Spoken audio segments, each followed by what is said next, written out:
Welcome to the Bold Analysis. I am in Uyoma, Kobong. This is the other side of Bondo. Wow. It's an amazing place. I've just realized this place, iko tamaked sana. I don't know who is the area MP. Probably is Tiende Amolo, I think. And I think he's done a good job this side. Not him, but I think it started by Tuju then. And so there is some very good dividends of something that happened. It's a very good dividends of handshake this side because it happened mostly during the, I think during the Uhuru too. Ladies and gentlemen, I want us to look at something. 2023 has been a very long year, especially for Uhuru era cabinet secretaries, and they're out and about to course or rather fight back in 2024. I want us to look at the latest developments and the meetings with Uhuru Kenyatta. But before that, I want to remind you, the house you see behind me is the house that I want us to build. And I want you to watch this video. Welcome, Team Bold. I am in Uyoma, Akele. Yeah, so I was talking about adopter family, and one of us reached out to me in a very special way, and I decided just to drive through and come to this place. So this is our package for adopter family from one of our friends, the US. He told me, Kevin, Shoshi is at home, is someone I know, and I want you to think around it and bring in something for her. So this is her package, and there's a very special case here, and that is why I am here, because as you can see, the Shosh you're seeing here is an 83-year-old Shosh, and there is a case. If you look at this house, this is where she stays, and this place, it's any measure imeharibika ile mbaya, so hata it's even leaking. We will get inside and look at how it is, but on my end is the daughter mwenye akona hapa, atatusaidia to explainie, but allow us to speak in the Luo. We will translate down there so that the information can be more clear and get out. Nango made. Ini milungi nina. Ani luonga ni Jen Achieng. Jen Achieng. Pimna ninto odak nade nikeche ngamano wachane modak loka chano wachana ni kae en matek kabisa. En matek nikech en mama manonyuolo nyithinda 15. 15. To bang'e nyithindego notho, wadong' ji ariyo. Koro bang' mwasebedo ni wadong' ji ariyo, yuto waonge. Nikech en an to gowadwa. An bende jaoda notho higa mar 2003 koweya gi nyithindo. To lwedo be onge nikech kata somo ok nasomo. Nadhi atedo katin, na tedo gi higni 13. Kane pok asomo. Ma kata somo nakia, kata mana kisunga kia. Koro osebedo ka mama wani oseiko nyithindo, mawadwa mogik nyocha tho higni 2 mokalo. To kana ndeyalo machon cha to nitie owetene mane ni Amerika, ne gin owete 2. Ne Oulo gi Paul. Koro Oulo nokuongo tho, to Paul noduogo tho bang'e. Paul ema yocha tho mogik. Koro bang' tho Paul ni ema ne dwa gedone. Paul ema ne dwa gedone. To tho kapok otimo no. Paul otho kapok otimo ni gedono. Koro chieng' kel Paul no, kama ne wiye koro lal godo. Mageno ne orumo gi kanyo. Yes, guys, so she's a bit unstable. Hayuko that stable. That is why she will not really point out. She cannot present a big picture. She cannot communicate well because she's a bit feeble. That is why the daughter is speaking on behalf. Koro kana eto Paul mane wiye no lale. No lale kabisa. Koro en ng'at ma wiye lal. Koro chiemo no yude thagruok, dak matek nikech kata sani ng'ama odago onge. En ng'ama kokelne to eko nyalo chamo. Koro Paul no, gimomiyo Paul ne wito pache nikech Paul no ndiko ne pesa giko dwe. Paul no ndiko ne pesa giko dwe. Giko dwe ma kata ka wang'a oyepo na yudo ka pesa Paul ko. Paul ne oro pesa ko Amerika 20,000. Mano ni biro ne e dwe ka dwe. Kane luwo lweto wadgi maloka. Marusinga. Kosekel kucho taikone pesa no kone. Koro kaka ne Polo to kaka pesa no binu. Guys, so what's happening? Shosh amlikuwa she was fine way back because they used to have a brother mwenye alikuwa in US, and the brother used to support her monthly. So since the brother passed on, he lost akili, I think because of what had happened. He lost his way, and since then life changed, and it's been so difficult. That's what really I understand from this place. So odne ni wat no ne kacha uket par nikech ang'o nikech ochwer. Uket par nikech ochwer. Sama parno onge to chwera piny. Ka koth ochwe to koth opiny. Opiny. Koro parno ket ni geng'ruok go sama koth chwe tinyalo yudo kami banrie go. To kama ogi din no. Mano dirisa. Mae dirisa ni? Mae dirisa ni mane kaka en kata otieno. En kamano. To nindo kocha koro? Onindo kono to teda iye kanyo. Koro nikech kanyo watucho nikech iro. Kanyo utucho nikech iro? Koro kitedo to iro wuok godo. Mane kama iro. To mae boxi? Mano box moyiech. Mano box moyiech. Guys, so I want us to do something very fast. This house was built no gerechon. No gerechon. And the person who connected me to this story promised me, Kevin, can you adopt this family? Can you adopt Shosh? And for your December, adopt a family program, adopt these shows. And he has given me already 20 iron sheets. So I want to come back here before New Year. I want to establish a house for Shosh here before New Year. And as you see, the age has advanced. I already have 20 iron sheets, pieces of iron sheets. So I think I will just need some addition, some bow. And I also want to do the plaster because hawezi endelea kumwono. I cannot use the mchanga to do it. So we will do the plaster na tumtengeneze nyumba. So if you can give me smithy, if you can give me any other thing, and even those people around this place, I want to come back here on 27th and put up a house for Shosh in adopting. Already I have 20 iron sheets, so I think I'll add only 15 because tulikuwa tunapata nyumba yenye anaweza pata mtu akiishi na yeye anaweza lala so nyumba igawe mara mbili. So we need that, and I'm reaching out to you. Let's do it and see what we can do. This is the family. I want us to adopt Shosh for this December, and I think we can do it. For a minute. Now, so that is what I have already been given 20 pieces of iron sheets. This was under the Adopt a Family initiative that I was running. I know I was running it to support. Someone said, Kevin, I know this lady, and I want us to adopt this family. I've already offered 20 iron sheets that already will be delivered here. So I'll come back here on 28th and get me anything you have so that we put up the house. I need so many things. I need cement, I need... Hata kama una moyo utapiga nini, whatever part you will take part in, I'll be so glad. Now, this is what I'm saying. In this year, Cabinet Secretary Fred Matiang'i was driven to the ESSC headquarters. His house was raided under some flimsy charges. And until then, things settled. In the same year, Cabinet Secretary Najib Balala was also arrested, taken to Malindi Court on some Mutali College controversy, payment last general election. The same year, Peter Munya, who was until then the Cabinet Secretary of Agriculture, was also taken to court to testify against, I think, Rotich. The same year, the former Treasury CS Sukuri Atani and the team were also largely, and even to the context, the extent of facing some arrest over the telecom deal.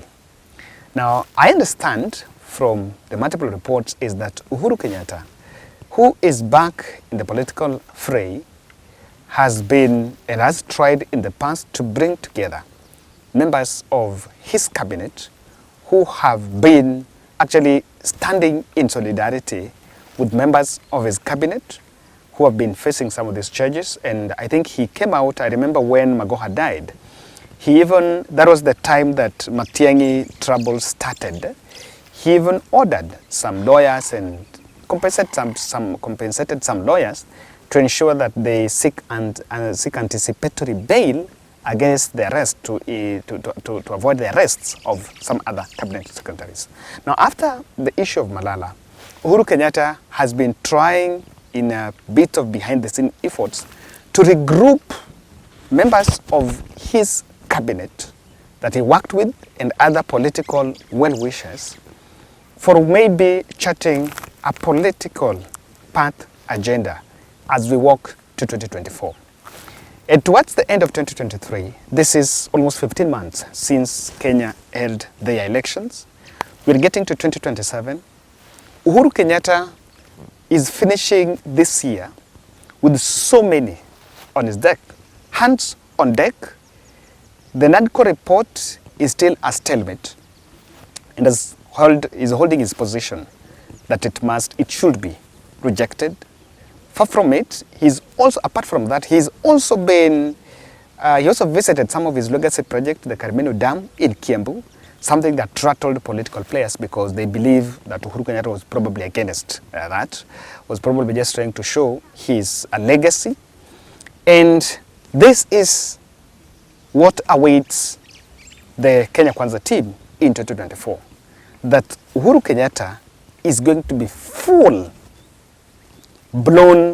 crisis if they continue to go after him.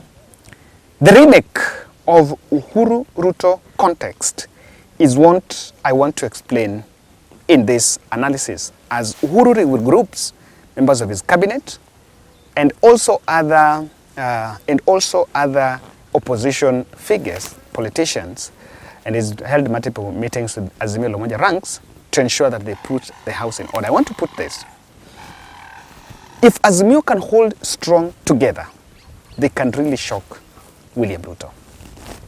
And I want to explain what is the remake of Uhuru Ruto contest in 2027. And to make you understand best, I may want to take you back to 2022. In 2022, Raila Odinga was in the ballot and William Ruto was in the ballot. But what happened is that William Ruto team navigated through and said that they went to Mount Kenya and said that Raila Odinga was not in the ballot. It is only Uhuru Kenyatta fighting William Ruto, fighting his deputy. Now that was sold in Mount Kenya, and I want us to get that clearly. That is what was sold in Mount Kenya. And you'll remember that clip of Rigathi Gachagua going to say, toa huyu Raila, tunataka huyu mwenye ako nyuma yako, aache kujificha nyuma ya Raila. And if you remember that. So that statement was to mean that they told Mount Kenya voters that it is not Raila who is contesting. It is Uhuru Kenyatta who is contesting against William Ruto, despite the fact that William Ruto had supported him for 10 years. And so that narrative was there. And quite a number of some gullible supporters in Mount Kenya bought that narrative. They bought that narrative. They believed that, you know what, that is what it would be. And now I think they understand there is a lot more difference between politics and now what leadership is. Now, how would you see, what is the threat of Uhuru Ruto context that is currently being created? This is a card that is a very lethal card on these foregrounds. Kenya Kwanza is comparing themselves with Uhuru Kenyatta. And it's lethal because the more things have become difficult under KK, it has made Uhuru Kenyatta more popular. And people are saying, better Uhuru. So that remake is going to make it, of course Uhuru Kenyatta is not in the ballot, it's going to make a candidate that Uhuru Kenyatta is going to face, maybe is going to support, I believe he will support maybe public or not, or even behind the scene, he might have the advantage of inheriting disgruntled Kenyans. I told you, the person that is making Uhuru popular is William Ruto. Because simple understanding, you cannot say that the price of fuel in the global market has reduced by nearly 35 shillings, 32 shillings. But local at the pump, the impact is some 5 shillings. You know, wajinga walisha Kenya. People are making that comparison, and it's clear. You know, it doesn't need 1 + 1 does not become 4. 1 + 1 can only be 2 here. There is no way, and I like using this, and I will repeat this. There is no way you can tax me 1.5% from my salary and tell my employer to give you another 1.5%. You call it tax, you put it up together, build houses, and I don't benefit. And you take it by force, whether I want it or not. No, it doesn't get. So there's no way you can say that you've come up with a health reform, and in this health reform, I'll have to pay NHIF until, if I don't not NH, Social Health Insurance Fund, that SHIF, if I don't take it, then I cannot even buy land because you cannot give me title deed. I cannot access other services. You know, these things are open. And that is one ground why, because people feel Uhuru did a good job, the more you continue creating that, it's causing a big problem. Number 2, Uhuru Kenyatta is an institution. And when you talk about Uhuru Kenyatta, you're talking about Kenyatta family. That's number 1. Number 2, Uhuru Kenyatta has 3 axes. You have Kenyatta family as an institution, Kenyatta 1. You have business friends as an institution around Uhuru Kenyatta. Someone was even whispering me the other day that Mount Kenya billionaires, some caucus of Mount Kenya billionaires, some went to William Ruto, and they've been working closely with William Ruto. And there are some who were pushed out, and their businesses indirectly or through some cases or so are doing badly simply because of Uhuru Kenyatta, because of the government. And there are some banks that are unfriendly to them, and that could be a state engineer to be unfriendly to them even in terms of giving them loans, because they want to scuttle those businesses. And they now resort to friendly. And Uhuru Kenyatta has remained as a very big pillar to that caucus. Number 3, you also have friends of Uhuru Kenyatta in government. Yes, and out of government. Look at members of the cabinet, members of his cabinet. These are people that really actually want to come back. Look at some people that were appointed in parastatals. Look at that group. People that Uhuru had appointed in parastatal A, parastatal B. Some of these people have been ejected. Now, when they consolidate and coalesce around Uhuru Kenyatta, that is a big financial, political machinery that can actually scuttle any other plan. And it's a very dangerous one. So that is why the rebirth of Uhuru Ruto context that is coming is one that you cannot really jeopardize. You cannot just underestimate it. It's a big machinery. Number 3, and last is this. The absence of Raila in the scene. And I'm using it. I'm saying it's like Uhuru Ruto context is a positive because it takes down the absence of Raila. It brings the absence of Raila in the scene. Now, this is it. In Mount Kenya, there is no political narrative that has ever succeeded without antagonizing Raila Odinga. So, there is no political narrative. Hizo mahasla nini. Dynasty versus narrative is about Kenyatta family and Moi family. Kenyatta family, Moi family and Odinga family. That is what it is. The narrative, and that narrative is there. Everyone, mtu akienda mahali, will always think about Raila Mandamano. That is the only message that they're giving out. So that is why if Uhuru is the person running the show, Kenya Kwanza is going to left one narrative. He left the dilapidated economy. And I think I listened to the president saying the other day in Osingisho that, we found empty compass. Tell that to the birds. You cannot sing, we found empty coffers.